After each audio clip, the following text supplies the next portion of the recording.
वातावरण आवाज सेंटर श्वास घेत राहायचा पण श्वास घ्या की घ्या ओमने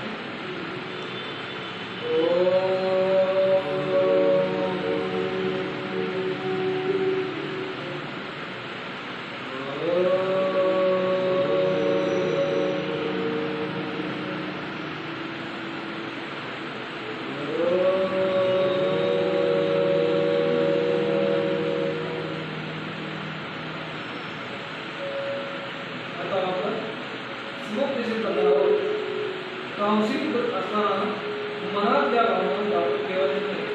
मन मोकळं करायचं, मनात त्या भावना कोणून ठेवायच्या नाही, मोकळ्या करायच्या. श्वास घेत राहायचा, सोडत राहायचं, शांत बसून राहायचं.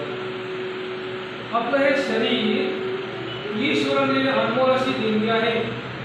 हा मानवी जन्म पुन्हा पुन्हा वारंवार फक्त आणि फक्त एकदाच नकळतपणे चुकीच्या संगतीनं चुकीच्या मार्गावरती जाऊन आम्ही ह्या रस्त्यात अडकून पडतो आणि रस्त्यातून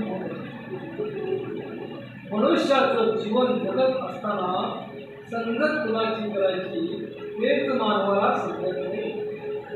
दारू पिणाऱ्या संगती दारू प्यायची, गुटखा खाण्याच्या संगती गुटखा खायची, तंबाखू खाण्याच्या संगती तंबाखू, वाईट वागण्याची संगत केली तर माणूस वाईट वागायला शिकतो.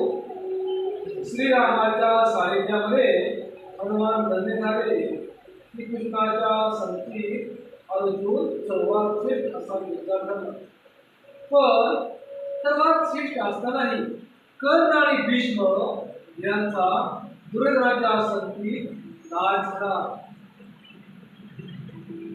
एखाद्या काटेरी बाबीच्या झाडाखाली एखादं पीठ झाड लावलं, झाड वाढत नाही. बाबळीच्या काट्यामुळे पिढीभर अडतात. म्हणून एखाद्या चंद्राच्या झाडा शेजारी एखादं कडुलिंब उगवलं, त्या कडुलिंबाच्या गाभ्यामध्ये चंदनाचा सुवास होतो. त्याचप्रमाणे मनुष्याचं जीवन जगत असताना संगत कुणाची करायची हे खूप महत्त्वाचं आहे. दारू, तंबाखू, गुटखा, सिगारेट, गांजा, बुडी, ताडी, ड्रग्स अशी व्यसन केल्यानं शारीरिक हानी होते, कौटुंबिक हानी होते, मानसिक हानी होते, सामाजिक हानी होते, आर्थिक हानी होते आणि आध्यात्मिक सुद्धा हानी होते. समाजामध्ये व्यसनी माणसाला किंमत राहत नाही.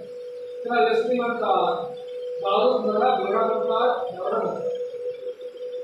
काही लोक व्यसनापायी लाखो रुपये खर्च करतात, डेबिट विकतात, बँक बॅलन्स संपवतात, काही लोक नोकऱ्या करतात, व्यवसायामध्ये गुंततात, लाखो रुपये खर्च करतात, बँक बॅलन्स संपवतात, घरातील दागिने विकतात. काही लोक व्यसनापायी दारूपायी घरातील भांडी पुस्तके पुस्तके अशा गोष्टीमुळे घरामध्ये कलह असतो, भांडणं होतात आणि या भांडणापायी लग्नापायी घरातील सदस्य आपलं जीवनही संपतं. व्यसनामुळे जीवन खराब होतं, किडन्या खराब होतात, हृदय बंद पडतं, अटॅक येतो, पॅरेलिसिस होतो. तंबाखूमुळे गुटख्यामुळे कॅन्सर होतो, कर्करोग होतो. काही लोक त्या तंबाखू गुटख्यामुळे औषधही बनले आहेत. दारू पिऊन अपघातात काही लोक मरण पावतात.